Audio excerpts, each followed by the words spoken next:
Bless the Lord, oh my soul, oh my soul, worship His holy name. Sing like never before, oh my soul, I worship Your holy name.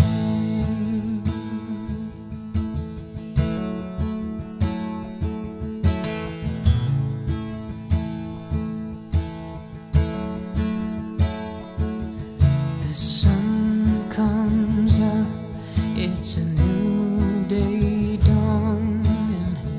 It's time to sing Your song again. Whatever may pass and whatever lies before me, let me be singing when the evening comes. Bless the Lord, oh my soul, oh my soul, worship His holy name. Sing like never before, oh my soul, I worship Your holy name. You're rich in love and You're slow to anger. Your name is great and Your heart is kind. For all Your goodness, I will keep on singing. 10,000 reasons for my heart to find.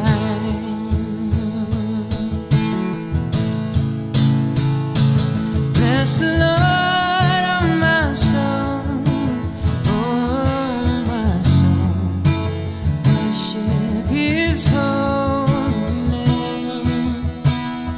Sing like never before, oh my soul, I worship Your holy name.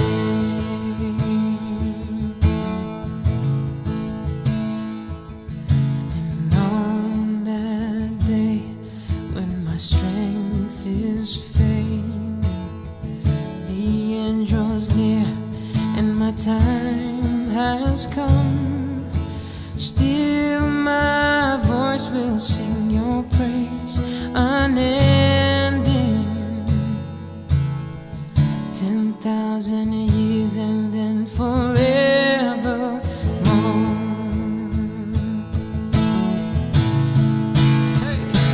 Bless the Lord, oh my soul, oh my soul, worship His holy name. Sing like never before, oh my soul, I worship Your holy name. Bless the Lord, oh my soul, oh my soul, worship His holy name. Sing like never before, oh my soul, I worship Your holy name. Lord, I worship Your holy name. Lord, I worship Your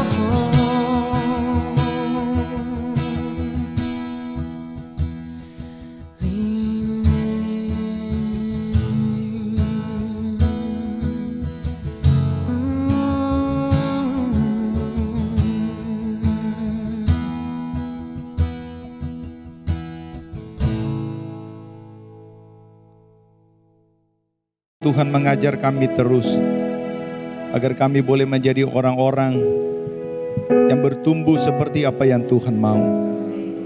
Tuhan mengampuni kami kalau selama kami hidup tanpa kami sadari kami berjalan seperti apa yang kami mau. Nah, hari ini kami bersedia dituntun lagi, bersedia diajar lagi, bersedia diingatkan kembali apa yang Tuhan mungkin dulu pernah ajar kepada kami, agar kami boleh kembali seperti apa yang Tuhan mau. Urapan Allah turun atas setiap kami. Urapi hamba-Mu Tuhan, sucikan layakan menjadi berkat. Kami percaya hari ini ada kebangunan rohani, ada pemulihan. Ketika kami mau datang sungguh-sungguh kepada Tuhan, berfirmanlah Tuhan, karena kami mau mendengar. Dalam nama Yesus kami berdoa dan kami mengucap syukur. Haleluya. Amin. Silakan duduk Bapak Ibu. Selamat pagi, Shalom. Baik, saudara-saudara, kita akan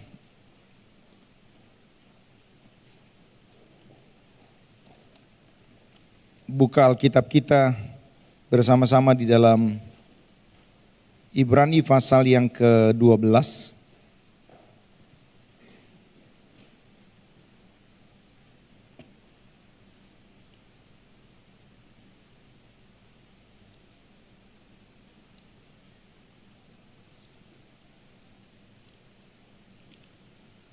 Kalau Bapak Ibu, saudara-saudara menerima buletin setiap kali datang ke gereja, maka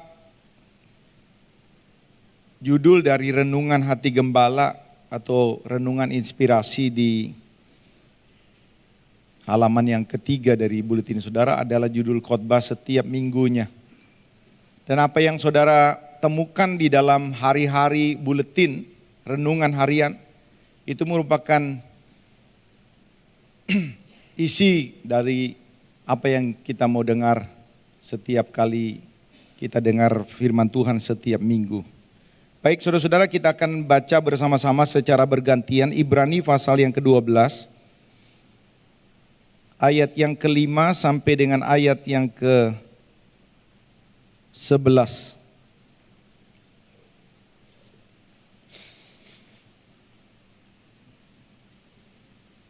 Saya akan baca ayat-ayat ganjil, Bapak Ibu baca ayat-ayat yang genap.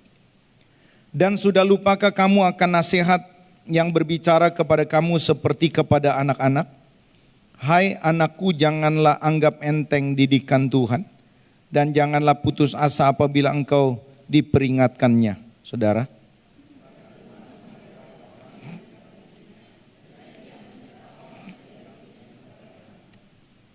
jika kamu harus menanggung ganjaran, Allah memperlakukan kamu seperti anak.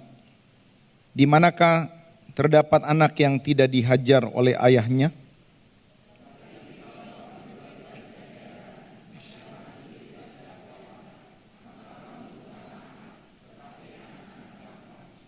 Selanjutnya dari ayah kita yang sebenarnya kita beroleh ganjaran dan mereka kita hormati. Kalau demikian bukankah kita harus lebih taat kepada Bapa segala roh supaya kita boleh hidup?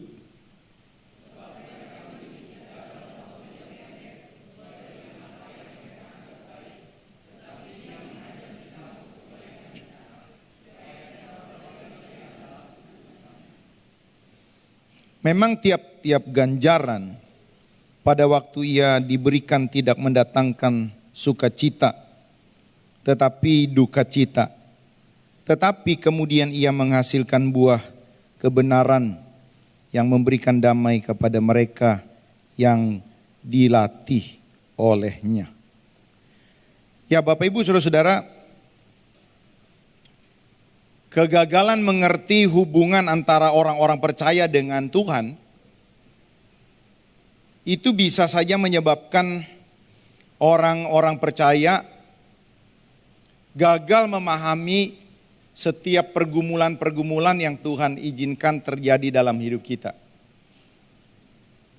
Pelan-pelan nih Bapak Ibu. Ini satu statement yang kita bersama-sama renungkan. Jadi kegagalan untuk mengerti hubungan orang percaya dengan Tuhan, gagal mengerti hubungan antara orang percaya dengan Tuhan, itu bisa saja menyebabkan orang-orang percaya gagal juga memahami tentang apa yang terjadi dalam hidupnya. Saya sementara jalan ke Petamburan, dengar renungan di Heartline. Saya dengar Gilbert khotbah. Saudara, hari-hari ini sedang marak berbicara tentang kedatangan Tuhan. Kalau saudara buka media sosial saudara atau saudara di forward oleh teman-teman, numpang broadcast, numpang forward gitu ya. Maka beberapa kita pasti di forward atau kita lihat postingan orang bicara tentang yang berkaitan dengan akhir zaman. Nah tadi pagi juga waktu saya ke sini dengar Gilbert bicara tentang akhir zaman. Kita harus akui bahwa kita berada di masa-masa terakhir. Saya rasa saudara-saudara Tuhan datang di generasi kita. Saya itu percayanya begitu. Tuhan datang di generasi kita. Karena semua tanda-tanda sudah digenapi. Nah salah satu tanda yang digenapi adalah akan datangnya murtad yang besar. Ini yang dinubuat dikatakan oleh Tuhan sendiri. Jadi menjelang kedatangan Tuhan ada banyak orang murtad. Nah ternyata untuk murtad saudara-saudara itu bukan satu perkara yang simple. Tidak kesandung terus murtad gitu saudara. Tapi murtad ternyata satu sikap hati yang sudah mantep gitu ya. Oleh karena kejadian-kejadian, oleh karena akumulasi kekecewaan atau motif-motif tertentu. Bertumpuk-tumpuk akhirnya dia mantapkan hati untuk tinggalkan iman. Nah salah satunya saudara-saudara yang disinggung pada pagi hari ini. Jadi saudara-saudara, kegagalan untuk memahami atau kurang pahamnya atau ceteknya pengertian kita nih ya, hubungan antara kita dengan Tuhan menyebabkan kita akhirnya gagal memahami ketika pergumulan terjadi, kesulitan terjadi, penderitaan terjadi. Saya khawatir saudara-saudara untuk gereja-gereja yang tidak balance memberitakan tentang kebenaran. So ada gereja-gereja yang terus mempromosikan tentang bagaimana anugerah berkat Tuhan. Ya kita percaya, saya percaya saudara-saudara yang hadir di sini juga pasti pernah merasakan atau juga sering merasakan berkat Tuhan. Tapi kebenaran kan bukan cuma soal berkat. Kebenaran soal persiapan tentang kekekalan. Reaksinya bisa saja putus asa. Karena gagal mengerti hubungan antara kita dengan Tuhan. Gagal juga memahami ketika Tuhan izinkan badai terjadi. Orang bisa putus asa. Makanya di dalam ayat yang kelima dikatakan, dan sudah lupakah kamu akan nasihat yang berbicara kepada kamu seperti kepada anak-anak? Hai anakku, janganlah anggap enteng didikan Tuhan dan janganlah putus asa. Oh Tuhan sudah ngomong, jangan putus asa ya. Jadi artinya ternyata betul ada orang-orang yang putus asa. Coba bisa bayangin nih, saudara sudah rajin ke gereja, hidup benar, saudara tidak nyimpang, saudara rajin melayani, setia memberi, tiba-tiba terjadi badai. Kalau kita tidak mengerti saudara-saudara, hubungan antara kita dengan Tuhan seperti apa, kita bisa saja putus asa. Kita bisa saja mencurigai Tuhan. Kita bisa saja kecewa kepada Tuhan. Dan inilah yang terjadi hari-hari ini. Beberapa orang mulai bertanya apakah Tuhan dapat dipercaya. Beberapa orang marah. Sama seperti ketika Tuhan Yesus dihampiri oleh murid-murid Yohanes. Seperti yang ditulis di dalam kitab Matius. Jadi Yohanes di penjara. Utus muridnya. Dengan sebuah pertanyaan kepada Yesus, apakah engkau Mesias yang kami nanti-nantikan apa bukan? Coba Yohanes Pembaptis. Sampai utus murid-muridnya untuk tanya apakah Yesus ini adalah Mesias yang kita nanti-nantikan, Mesias pembebas umatnya. Lalu apa yang Tuhan Yesus katakan kepada murid-muridnya Yohanes? Dia berkata begini, kau lihat apa yang aku sudah lakukan. Orang buta melihat, orang timpang berjalan, orang mati dibangkitkan. Lalu Yesus menambahkan, berbahagialah orang yang tidak kecewa dan akhirnya menolak aku. Yesus sendiri juga kasih tahu, bisa saja ada orang-orang yang kecewa dan putus asa. Kalau saudara perhatikan Ibrani 12 tadi, ayat yang ke-25. Coba lihat ayat yang ke-25. Ini kan satu perikop sebenarnya. Jagalah supaya kamu jangan menolak Dia yang berfirman. Sebab jikalau mereka yang menolak Dia yang menyampaikan firman Allah di bumi tidak luput, apalagi kita jika kita berpaling dari Dia yang berbicara dari sorga. Bisa saja orang betul-betul murtad. Nah ini awal yang saya ingin sampaikan. Lalu bagian yang lain yang ingin saya sampaikan adalah, lalu hubungan kita dengan Tuhan itu apa? Ya jelas, saudara-saudara tadi kita sudah baca. Di dalam ayat yang kelima dikatakan gini, dan sudah lupakah kamu akan nasihat yang berbicara kepada kamu seperti kepada anak-anak? Hai anakku, janganlah anggap enteng didikan Tuhan, dan janganlah putus asa apabila engkau diperingatkannya. Karena Tuhan menghajar orang yang dikasihinya, dan Ia menyesa orang-orang yang diakuinya sebagai anak. Jadi hubungan kita dengan Tuhan itu beda dengan kepercayaan-kepercayaan di luar sana. Coba sepupu kita mayoritas, kalau ditanya, apakah hubungan mereka seperti bapak dengan anak? Enggak. Jauh saudara-saudara. Allah tuh transcendence. Mereka enggak begitu. Sesuatu yang jauh sekali. Bahkan untuk, saudara ya, Alkitab mereka tuh enggak boleh diginiin.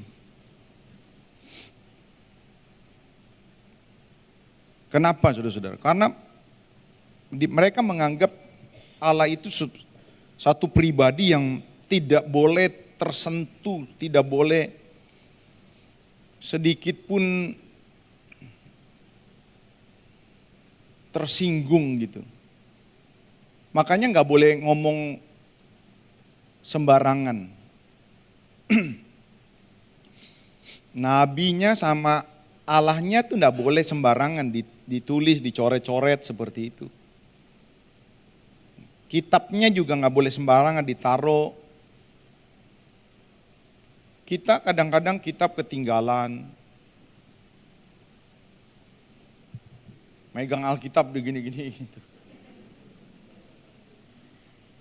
Di Petamburan tuh banyak Alkitab ketinggalan.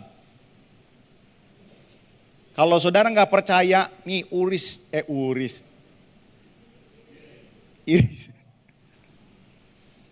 Saudara ke sekretariat, tanya sama orang sekretariat, ada Alkitab ketinggalan nggak? 1 lemari. Nah waktu saya iseng-iseng buka Alkitab yang ketinggalan, tuh Alkitabnya dicoret-coret, saudara-saudara. Agus Top. Waduh, ada banyak dah tulisan-tulisan coret-coretannya.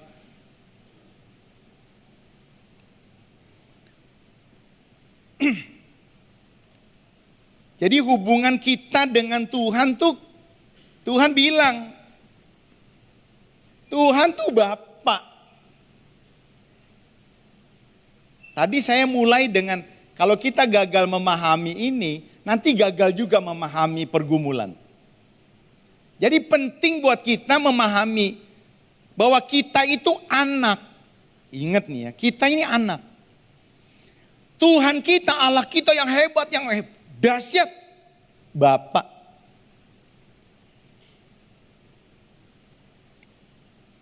Hubungannya seperti itu. Makanya Tuhan Yesus mengajarkan kalau kita berdoa kepada orang-orang Israel, waktu murid-muridnya bertanya kepada Tuhan Yesus, "Guru, ajarkan kami berdoa." Tuhan tidak berkata, "Ya, kemana aja. Sekarang mau diajarin berdoa." Padahal orang-orang Israel ya saudara-saudara, itu orang-orang yang biasa berdoa. Mereka punya rapalan-rapalan tertentu, doa-doa yang diulang-ulang tuh ada. Saudara pernah sekali-sekali punya berkat ke Israel, saudara akan jumpai beberapa orang-orang yang ada di tembok ratapan begitu ya. Mereka doa yang diulang-ulang gitu. Kalau saudara masuk ke situs yang katanya itu kuburan Raja Daud, itu di depannya ya saudara-saudara ada orang yang dua duduk. Itu doa, dia sedang lagi doa. Doanya tuh diulang-ulang gitu. Mereka tahu cara berdoa. Di sinagog-sinagog tuh ada doa-doa tertentu. Kan sepupu kita mayoritas, itu akarnya kan sebenarnya dari Yudaisme. Soal haram, soal halal itu kan sama, mirip. Mereka lakukan ritual-ritual, korban itu kan akarnya sama. Beberapa mereka juga doanya kan ada yang diulang berapa kali. Jadi orang-orang Yahudi itu udah tahu betul bagaimana berdoa. Satu kali orang-orang yang ini tanya sama Tuhan dan berkata, "Tuhan, ajar kami berdoa." Apakah Tuhan berkata, "Wah, kemana aja, madol mulu"? Enggak, ternyata Tuhan oke. Dan ternyata Tuhan ajarin. Kalau kau berdoa, seakan-akan Tuhan mau berkata begini, doa yang sebenarnya gitu. Kalau kau mau berdoa, berdoalah begini. Bapa kami di dalam sorga. Kalau saudara kemarin datang doa pengurapan, sebenarnya Ibu Gembala senior kita sudah kasih pondasi supaya bisa lebih mengerti khotbah hari Minggu ini. Yaitu hubungan kita dengan Tuhan seperti hubungan kita dengan orang tua, Bapak. Makanya kemarin Tante Oli khotbah tentang doa Bapa kami.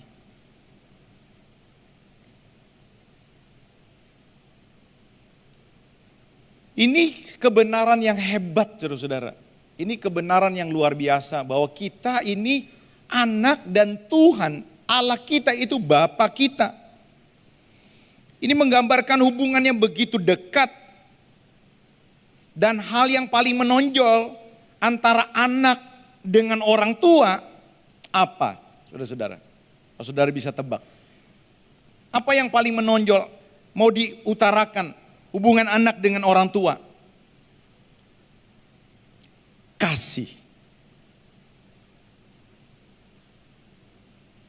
Satu kali kakak saya, saudara-saudara, telepon saya, kira-kira 2 minggu yang lalu, dia curhat tentang anaknya yang akan dioperasi amandel. Anaknya amandel, tapi sudah besar.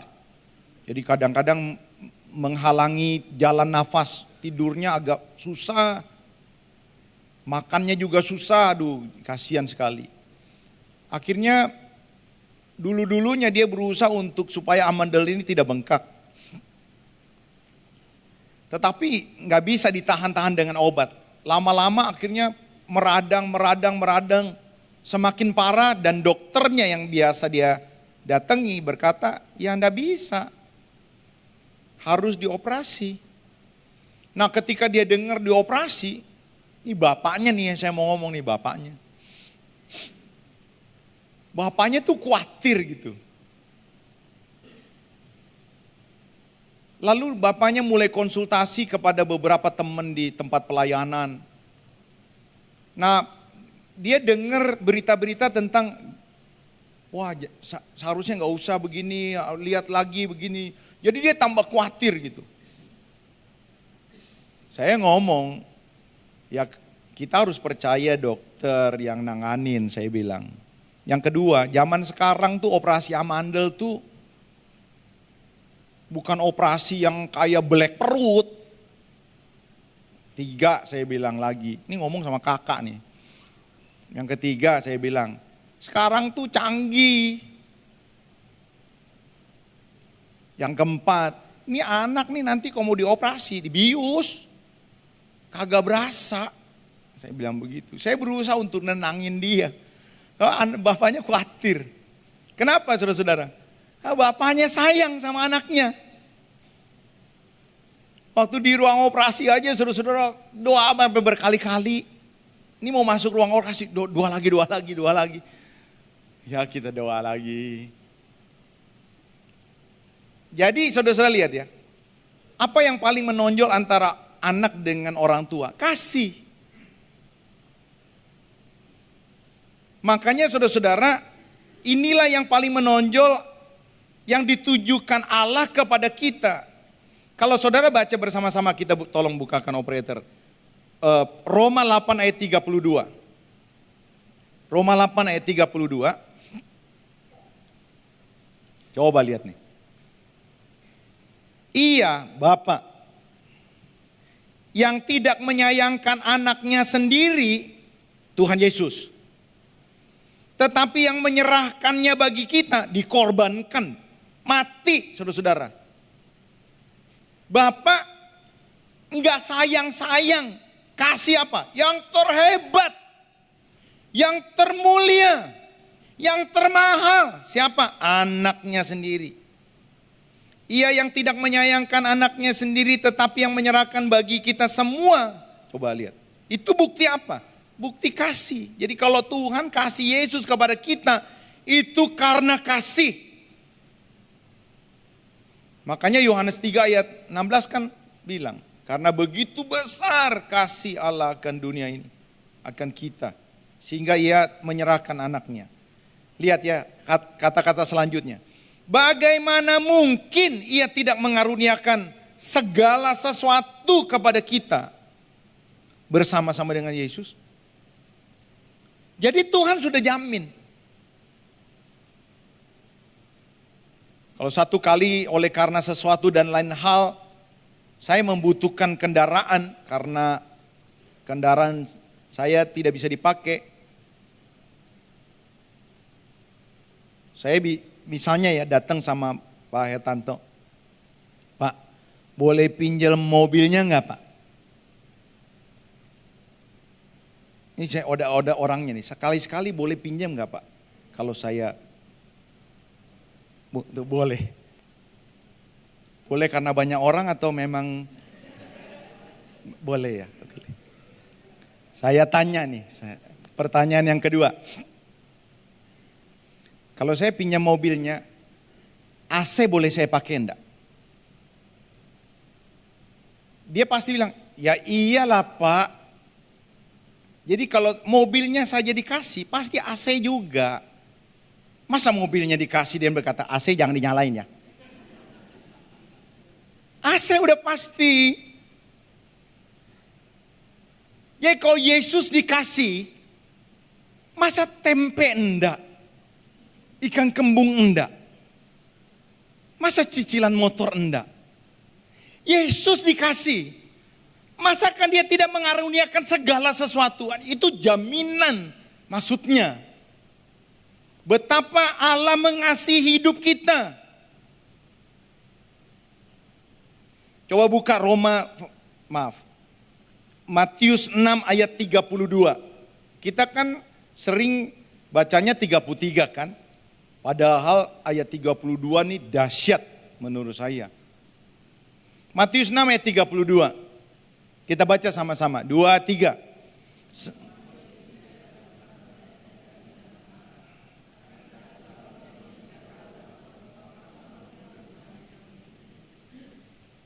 Semuanya itu dicari bangsa-bangsa yang tidak mengenal Allah. Apanya? Konteksnya apa saudara-saudara yang pertama? Jangan kamu khawatir soal makan, jangan kamu khawatir soal pakaian, jangan kamu khawatir soal rumah. Itu kebutuhan pokok. Kalau sekarang kan kebutuhan pokok kan bukan soal rumah pakaian saja kan. Pulsa, rekening listrik, itu kan kebutuhan pokok kan, bayaran sekolah.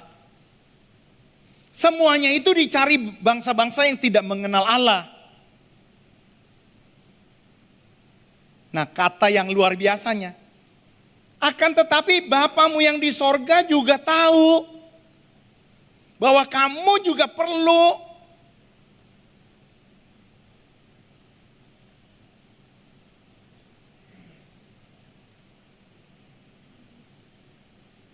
apa beda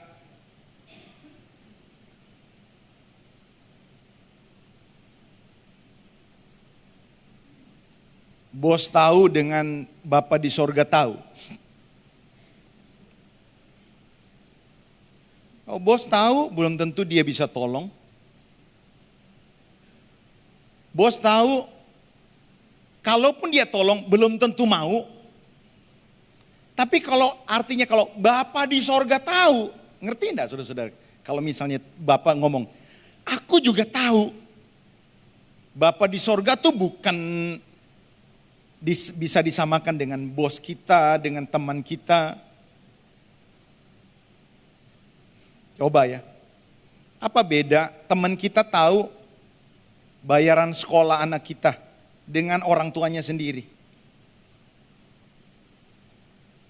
Ya teman kita enggak ngurusin bayaran anak kita. Oh kita ngurusin enggak? Ngurusin, mau enggak mau. Oh kita mengasihi anak kita. Jadi hal yang paling menonjol yang saya mau sampaikan kepada Bapak Ibu Saudara-saudara, hubungan antara kita dengan Tuhan itu hubungan anak dengan orang tua, bapak dengan anak. Apa yang paling menonjol hubungan antara bapak dengan anak? Kasih. Pasti saudara-saudara. Seorang tua akan berkorban, membela. Ini yang benar ya. Anak-anaknya. Beberapa di antara kita sudah kumpulkan uang, walaupun anaknya masih kecil. Untuk ngapain? Untuk kasih biaya kuliah anaknya. Kenapa sampai berkorban, nabung, berat nabung. Ya, dia mengasihi anaknya. Nah, saya akan masuk bagian yang ketiga. Bagian yang ketiga ini judul khotbahnya itu. Di buletin. Salah satu unsur penting dalam kasih, lihat ya, seorang ayah atau orang tua terhadap anaknya adalah disiplin. Adalah didikan. Kalau kita baca di dalam Ibrani 12 ayat 5, dikatakan, dan sudah lupakah kamu akan nasihat yang berbicara kepada kamu seperti kepada anak-anak? Hai anakku, janganlah anggap enteng didikan Tuhan. Ini saudara lihat ya, ayat-ayat ini paralel, maksudnya punya makna yang sama. Lihat ya. Hai anakku, janganlah anggap enteng didikan Tuhan. Janganlah engkau putus asa apabila engkau diperingatkannya. Ini ayat-ayat paralel, ayat-ayat yang memiliki arti yang sama. Didikan, peringatannya, lalu apa lagi? Ayat 7.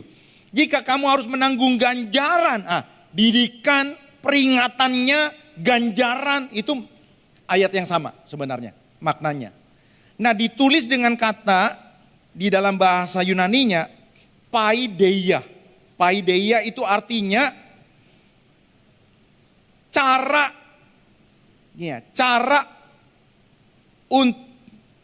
untuk memproses seorang anak agar semakin dewasa.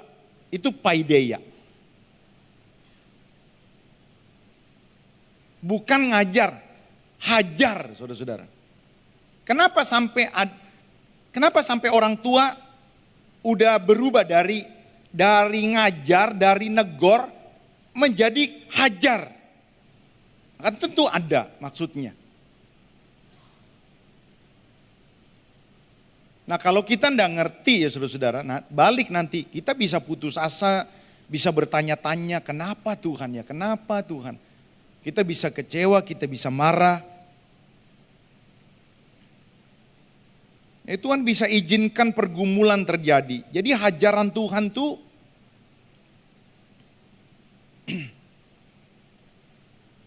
Bisa pergumulan Tuhan izinkan. Tuhan bisa pakai kejadian, Tuhan bisa pakai iblis.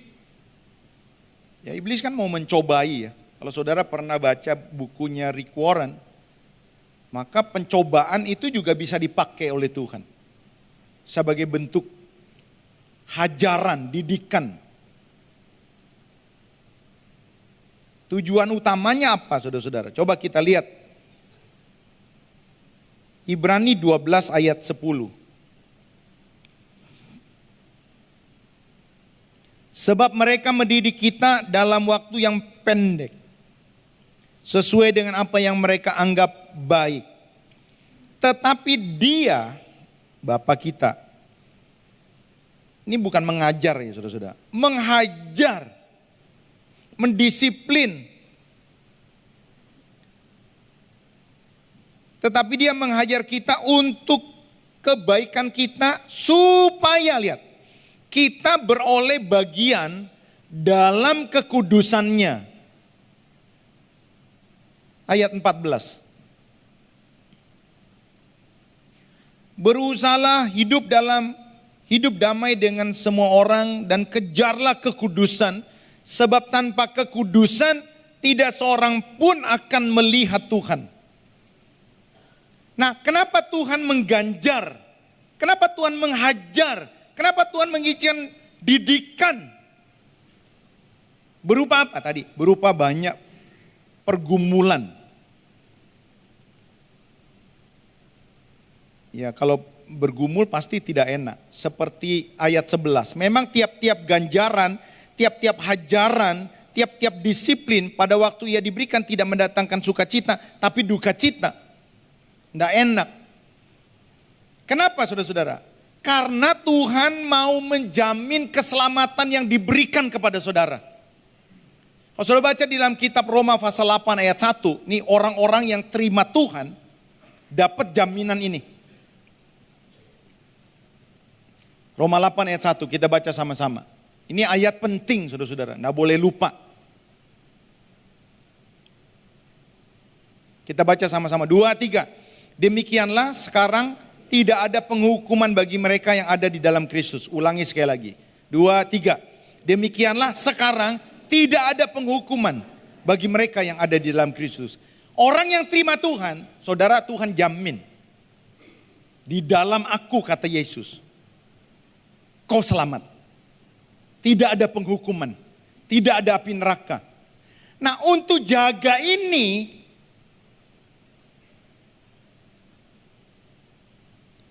Tuhan pasti mendidik kita. Kenapa? Dia tidak mau menghukum kita di api neraka. Jadi kalau kita nih kadang-kadang nyimpang, kadang-kadang gagal. Bapak, dia mau jaga anaknya. Satu kali saudara-saudara waktu Given umur sekitar 6 tahun, 7 tahun gitu saya lupa. Dia lempar temennya pakai keping PCD. Sekolah minggu. Nah, temennya nangis. Saya kejadiannya nggak lihat. Saya cuma dikasih tahu sama istri saya. Mamanya itu anak ngasih tahu kepada istri saya. Lalu saya temuin Given. Saya bilang nanti habis kebaktian, kamu masuk kamar, kamu gak boleh keluar dulu. Papa mau ngomong. Karena anaknya ternyata waktu dilempar pakai keping begitu, ya terluka gitu. Saya udah minta maaf sama orang tuanya, dan kita janji untuk tegur Given. Saya setelah semuanya selesai, kebaktian selesai, dia ada di kamarnya, saya masuk. Saya mulai cerita, saya tanya kamu salah apa tadi? Dia udah tahu nih bapaknya sedang mau disiplin dia. Ya aku tadi lempar pakai apa? Pakai VCD. Kamu tahu enggak? Anak itu terluka. Dia ngangguk. Dia udah mau nangis aja tuh. Padahal belum diapa-apain.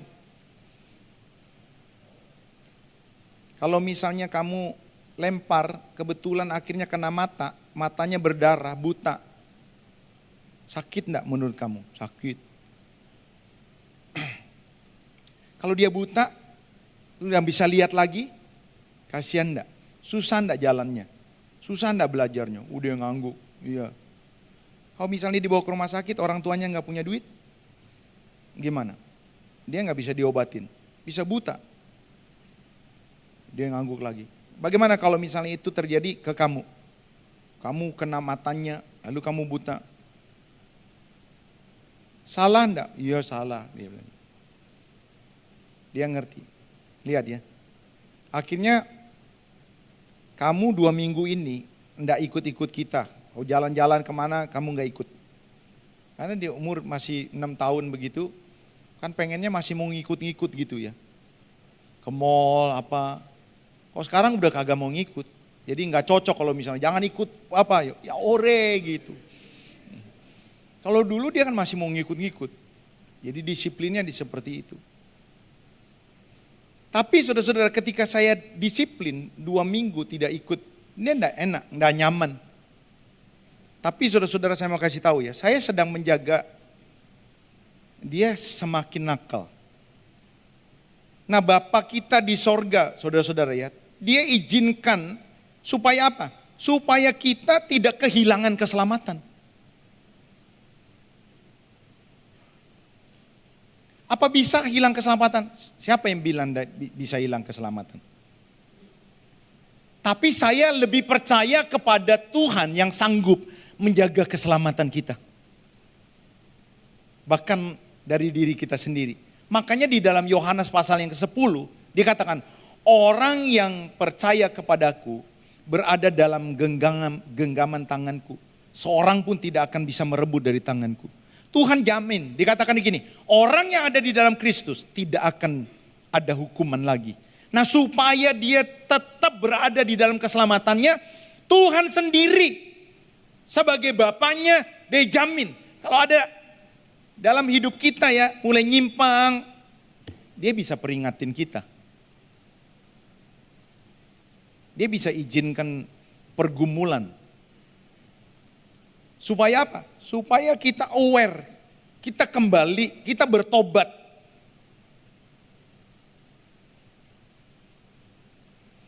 Mungkin saudara tidak berzina, tidak membunuh, tidak korupsi, yang nyata-nyata kelihatan dosa. Tapi saya coba saudara-saudara buka Yakobus 4 ayat 17. Yakobus 4 ayat 17.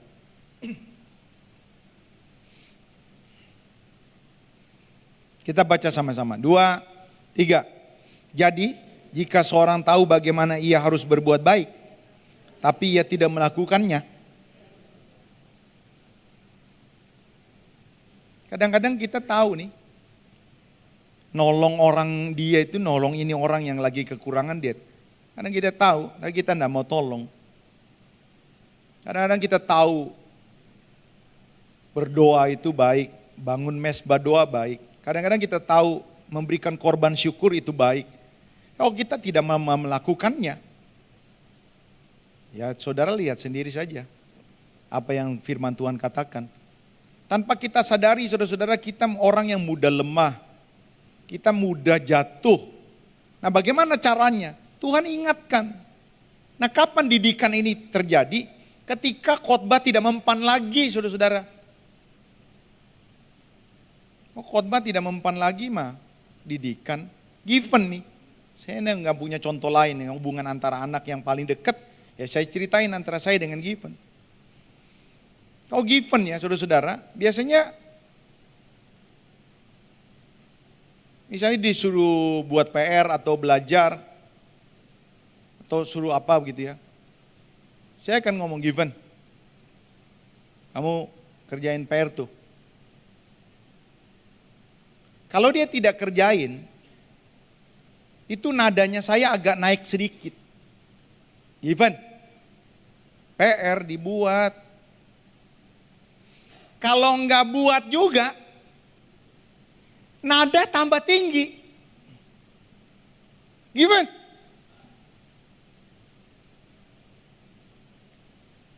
Kalau nada tinggi juga nggak dibuat, disiplin perlu. Saya berharap saudara-saudara dengar khotbah saja bertobat. Harusnya gitu kan? Itu namanya hati kita masih peka. Tapi kalau dengar khotbah berkali-kali nih saudara-saudara yang dengar khotbah berkali-kali, bangun mesbah doamu, kembali kepada kasihmu mula-mula. Ayo, ampuni. Oh nggak mau terus bertahun-tahun. Kalau saya ini yakin, ini saya, saudara boleh beda dengan saya. Saudara akan didisiplin Tuhan. Kenapa? Oh dia bapak, dia sedang jagain saudara. Disiplinnya gimana Pak? Ya banyak. Saudara dikasih bisul di pantat bisa. Ada orang karena gara-gara bisul bertobat loh. Tapi kalau bisul nggak bisa bikin saudara bertobat, ya cara yang lain. Dia terlalu kaya, dia punya hebat lah. Yang kedua saudara-saudara, di bagian yang ini, ia sedang mempersiapkan kita untuk masa depan. Bukan cuma menjaga kita supaya kita tidak hidup di dalam dosa. Lihat ya, dia sedang mempersiapkan kita untuk masa depan. Bukan selamat loh saudara-saudara, yang saya maksudkan. Tapi dia sedang mempersiapkan kemuliaan. Dia sedang mempersiapkan kemuliaan. Saya tanya sama Bapak Ibu, saudara-saudara untuk membuat kebenaran ini nangkep ya. Mengapa Anda mengharuskan anak untuk belajar? Siapa di sini orang tua berkata, udah buat PR belum? Belum. Mantap. Besok bolos 3 hari ya. Kan tidak ada kan? Saya tanya, kenapa kita mengharuskan anak untuk belajar? Lihat ya, kenapa kita setuju dengan disiplin yang diterapkan oleh sekolah ketika anak-anak lalai, ketika anak-anak tidak disiplin, ketika anak-anak tidak belajar, ketika anak-anak punya nilai di bawah standar. Kenapa kita setuju dengan sekolah-sekolah yang menerapkan disiplin untuk anak-anak yang seperti ini? Mengapa Anda menambah kursus-kursus untuk anak saudara? Kursus bahasa Inggris, atau latihan-latihan tertentu. Mengapa Anda mengajar anak-anak untuk memiliki nilai-nilai yang baik? Kalau dikasih, bilang terima kasih, kalau salah minta maaf, bangun pagi, beresin tempat tidur. Kenapa kita ajarin itu? Ini orang tua, kenapa kita ajarin begitu? Ya kan kita punya kesepakatan sama jawabannya. Kita sedang mempersiapkan anak mandiri, dewasa, sukses. Makanya kita kasih disiplin-disiplin tertentu. Given sampai sekarang nih, saya mau kasih tahu ya saudara-saudara. Ini sampai sekarang masih diterapin. Gadgetnya dia saudara-saudara, saya kasih Jumat pulang sekolah. Minggu malam saya ambil. Sore lah saya ambil. Itu saya ambil, betul-betul saya yang ambil di depan mata dia. Papa ambil ya. Papa serahin Jumat pulang sekolah. Nggak enak ya, kok norak bener nih bapak nih, norak banget ya. Nggak apa-apa saudara bilang norak, nggak apa-apa. Ada anak kecil ya, gadgetnya ditarik, ngamuk saudara-saudara. Wah, umur 3 tahun, 4 tahun, 5 tahun, 6 tahun dia punya gadget-gadget kan. Saudara boleh bangga, anak gue dong buka YouTube mantep. Ya elah. Saudara sedang mempersiapkan satu dunia yang sangat berbahaya. Saya terapin. Kenapa Tuhan izinkan pergumulan? Coba lihat. Ibrani 12 ayat yang ke-11.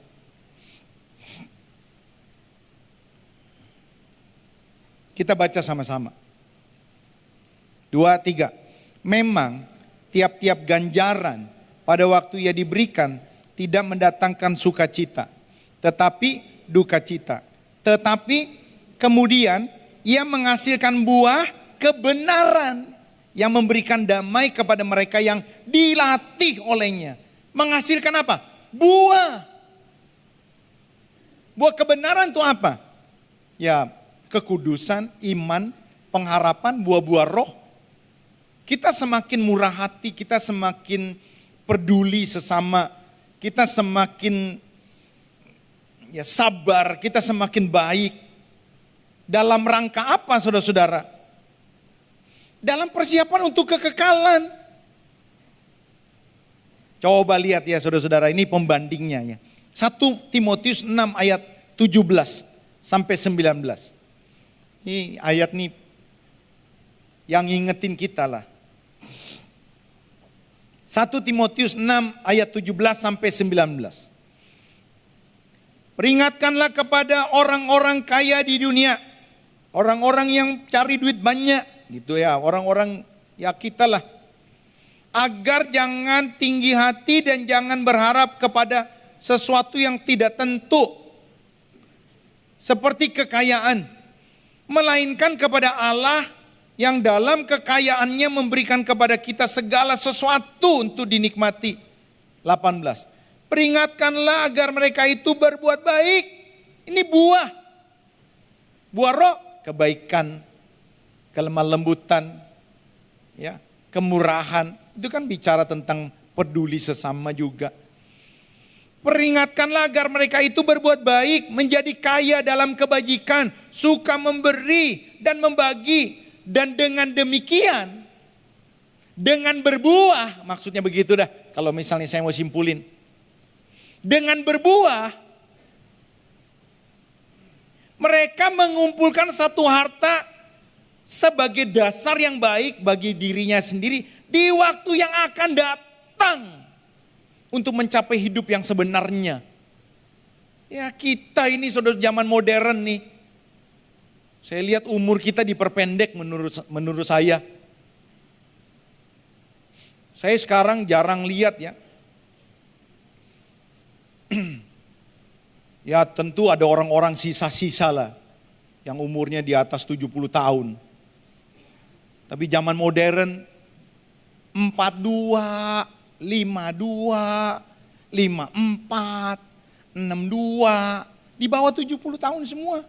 Jadi artinya pendek sekali umur kita. Oh kita nih orangnya tukang ngeganyem ya. Apa aja kita ganyang. Jarang olahraga, stres tinggi, mati muda pasti. Bener saudara-saudara. Nih ya lihat ya, kita nih gelojo ya, apa saja kita makan. Terus jarang olahraga. Yang ketiga, stres, depresi. Stres kan tidak harus begini, tampang saudara begini, terus enggak. Kita lagi ketawa aja, kadang-kadang kita sebenarnya lagi mikir. Itu bisa begitu. Kita pasti mati muda. Atau paling tidak umur kita tidak terlalu lama. Jadi artinya, kita sebentar di dunia ini, lah apa yang kita persiapkan? Tuhan persiapkan kita. Nah, kayak apa kita, kemuliaan apa yang kita terima, sangat ditentukan dari apa yang kita persiapkan sekarang. Apa yang kita persiapkan? Kita berbuah. Makanya Tuhan berkata jangan kumpulkan hartamu di dunia. Kenapa? Karena ngengat dan karat menghabisinya, pencuri mencurinya. Kumpulkan hartamu di sorga. Jadi selama kita hidup, Tuhan tuh didik kita sebenarnya. Ngajar kita sekolah.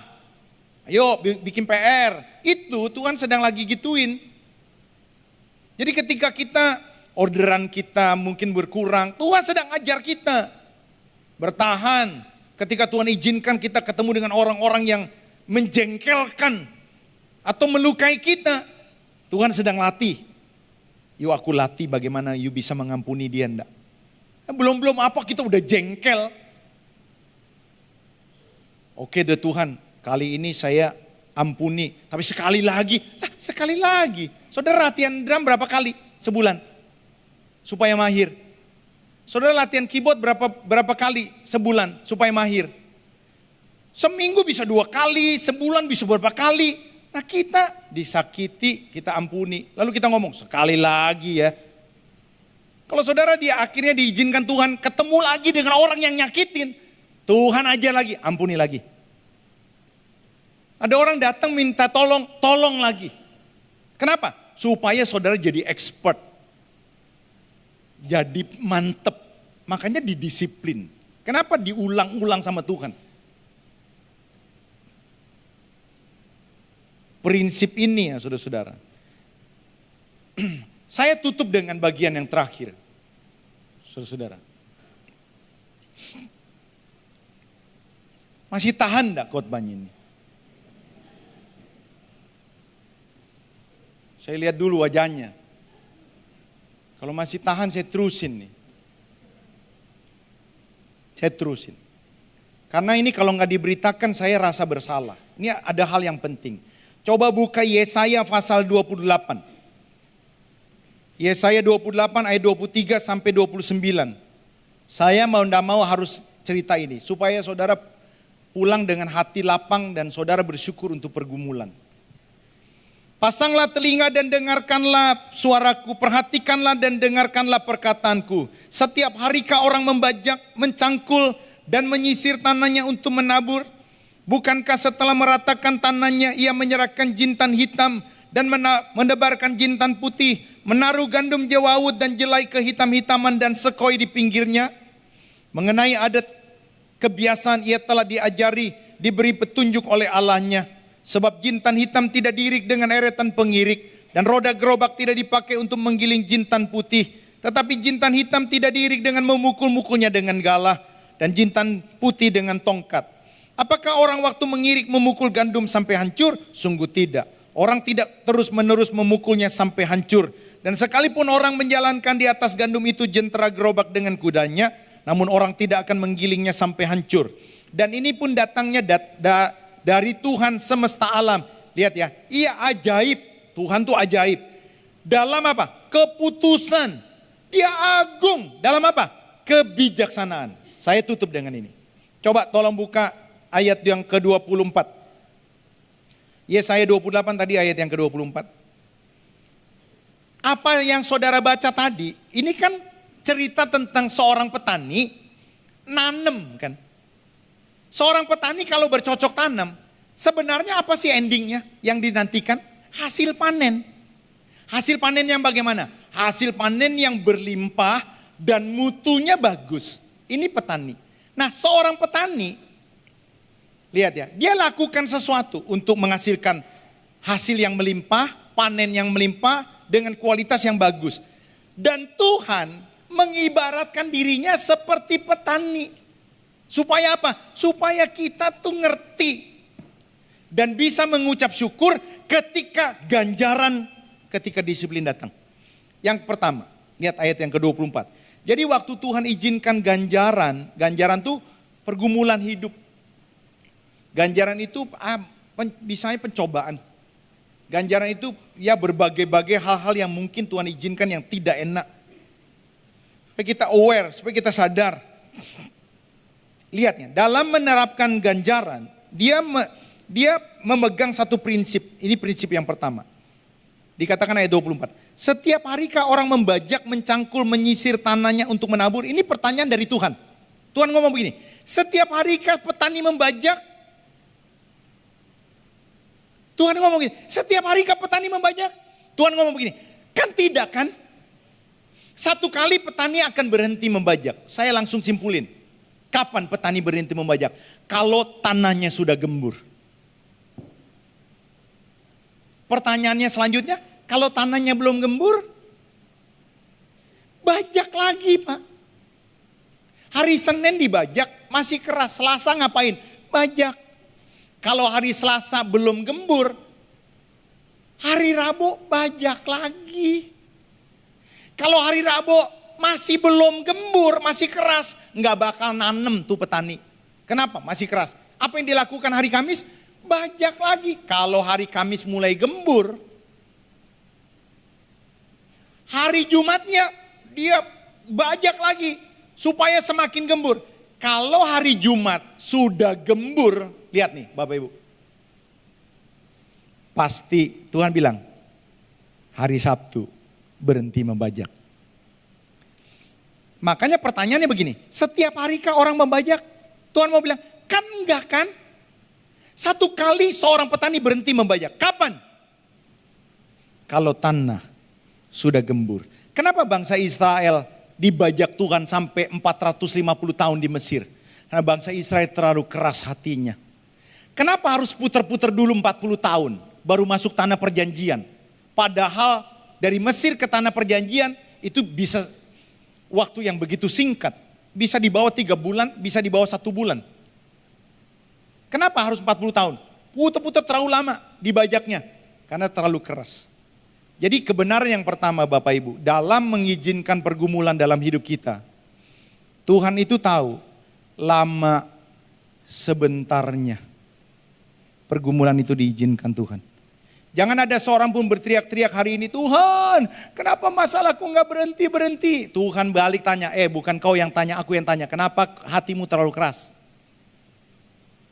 Oh Tuhan sudah suruh ampuni, nggak mau ampuni. Tuhan sudah suruh lupakan, nggak mau lupakan. Tuhan suruh belajar memberi. Tuhan suruh belajar untuk menyerahkan.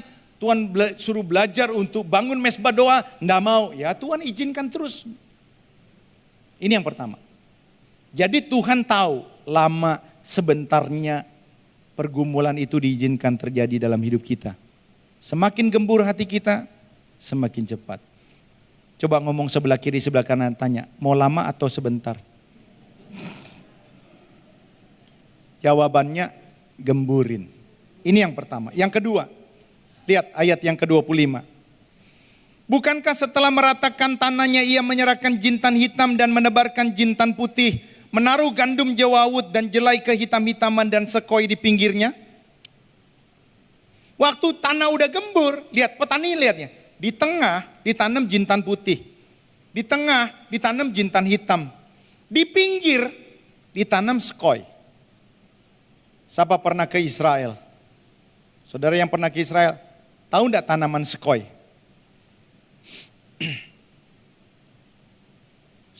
Angin sekoi-sekoi, tahu enggak angin sekoi-sekoi? Ya kita sulit lah, karena jauh di Israel kita nggak usah pakai tanaman Israel. Saudara lihat kalau sawah udah gembur, sawah kan berpetak-petak. Pinggiran petaknya itu kan pematang. Saya tanya sama saudara-saudara, tanam padi di pematang atau di tengahnya? Di tengah. Saya ganti tanamannya. Tanam tales di pematang atau di tengah? Di pematang. Jadi artinya gini, petani itu tahu mana yang ditanam di tengah, mana yang ditanam di pinggir. Tuhan kasih tahu. Jadi di dalam menerapkan pergumulan dalam hidup kita, Tuhan tuh terlalu tahu dan mengerti mana pergumulan yang pas cocok untuk saudara. Jangan saudara berteriak-teriak kepada Tuhan dan berkata, Tuhan kenapa aku punya masalah seperti ini? Tuhan bilang begini, pas nak, pas.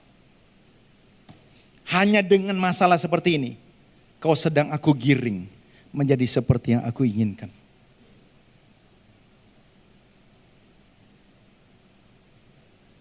Yang terakhir, yang ketiga.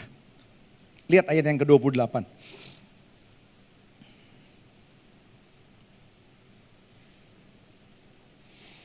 Apakah orang waktu mengirik memukul gandum sampai hancur? Sungguh tidak. Orang tidak terus-menerus memukul sampai hancur.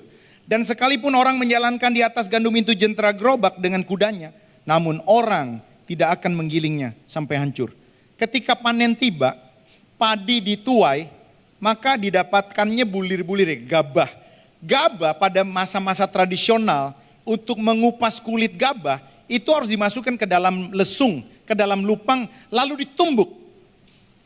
Tradisional. Saya tanya sama Bapak Ibu, kira-kira ukuran numbuknya ada enggak? Ukuran kerasnya ada enggak? Ada. Tidak boleh terlalu pelan. Main game lagi, pukul lagi. Pokemon lagi. Kenapa nggak boleh terlalu pelan? Kagak terkupas-terkupas. Tapi juga nggak boleh terlalu keras.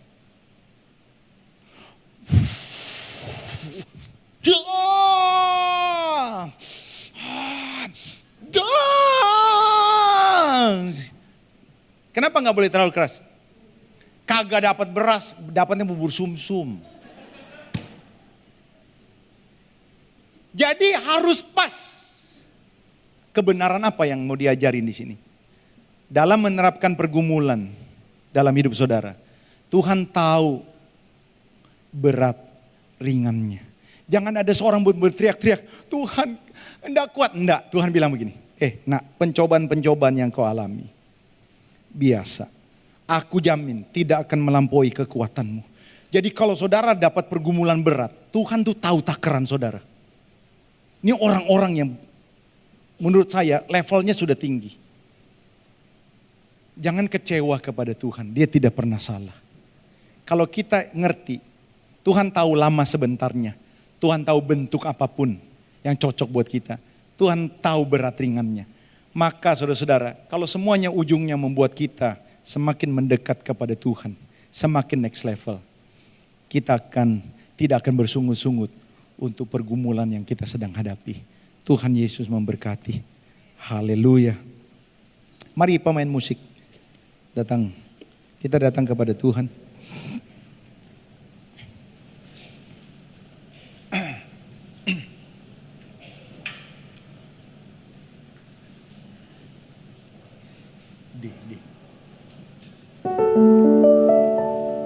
Selidiki aku, lihat hatiku, apakah ku sungguh mengasihimu Yesus, Kau yang Maha Tahu dan menilai hidupku, tak ada yang tersembunyi bagimu. Selidiki aku, lihat hati, ya Tuhan.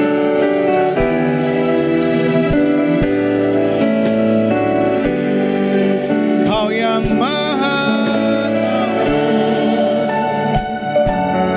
dan melihat hidup, tak ada yang tersembunyi bagi. Telah kulihat kebaikan-Mu yang tak pernah habis di hidupku. Ku berjuang sampai akhirnya Kau dapati aku tetap setia. Musik saja dengan lembut. Mari Bapak Ibu tundukkan kepala. Adakah di antara Bapak Ibu yang hari-hari ini sedang sulit untuk mengucap syukur? Karena memang ada pergumulan terjadi dalam hidup saudara. Orang lain tidak tahu. Bahkan sampai ada tumpah air mata. Beberapa saudara tergoda untuk bertanya-tanya. Beberapa saudara mungkin hampir putus asa. Tapi hari ini Tuhan mau beritahukan kepada Bapak Ibu, Dia sangat mengasihi saudara. Kau punya Bapa yang sangat baik. Dia sedang melatih saudara. Dia sedang menjaga hidup saudara. Jangan kecewa, jangan putus asa. Dia tahu takaran saudara. Siapa dengar firman Tuhan dan berkata, oh Tuhan, kadang aku menyimpang, kadang aku lupa melakukan kehendak-Mu. Kadang aku belum berbuah-buah seperti yang Tuhan inginkan. Hari ini pulihkan aku Tuhan. Hari ini firman Tuhan buat saya. Siapa masih punya kerendahan hati dan berkata, oh Tuhan, firman Tuhan pagi hari ini buat saya. Bolehkah engkau taruh tanganmu di dada? Kau tidak perlu maju ke depan. Hari ini hampirilah Bapak Saudara, Bapak di sorga. Dia Bapak yang sangat mengasihi saudara. Orato yele bekirion, ostekere portiala bayah shandara lamaya. Kami tahu Tuhan, kami dilindungi Tuhan. Matamu tidak pernah terlewat dalam setiap hidup kami. Engkau menjaga kami 24 jam. Yesus saja Engkau beri. Maka kami tahu segala sesuatu Tuhan akan tolong. Nah, hari ini Tuhan, apa saja yang membuat kami menyimpang dari kebenaran, hari ini kami mau bertobat Tuhan. Hari ini kami mau kembali kepada kasih kami mula-mula. Kami tidak mau mengeraskan hati Tuhan. Kami mau menyuburkan tanah hati kami, supaya kami boleh melihat kemuliaan-Mu dinyata dan pemulihan Tuhan dinyatakan.